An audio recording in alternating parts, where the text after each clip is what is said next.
தமிழகத்தில் மூன்றாவது அணி உருவாக வாய்ப்பில்லை என்று இந்திய யூனியன் முஸ்லீம் லீக் கட்சியின் பொதுச் செயலாளர் காதர் மொய்தீன் தெரிவித்துள்ளார். சென்னை பூவிருந்தவல்லியில் இந்த கட்சியின் தேசிய செயற்குழு கூட்டம் நடைபெற்றது. ஒரே மாதிரியான சிவில் சட்டம் கொண்டு வரக்கூடாது, மத ரீதியில் மக்களை பிளவுபடுத்த எதிர்ப்பு என்பன உள்ளிட்ட 8 தீர்மானங்கள் கூட்டத்தில் நிறைவேற்றப்பட்டன. இந்த கூட்டத்திற்கு பிறகு செய்தியாளர்களிடம் பேசிய காதர் மொய்தீன், அதிமுகவை எதிர்க்கும் அனைத்து கட்சிகளும் திமுக கூட்டணிக்கு வர வேண்டும் என்றார்.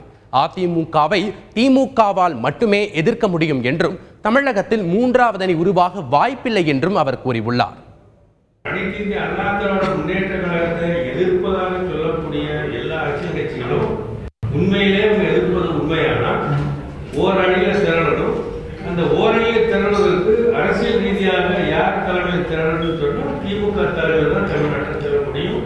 வேற யாருக்கு அதற்கு உரிய ஆற்றல் பெற்றவங்களோ சக்தி பெற்றவங்களோ அரசியலில் இல்லை.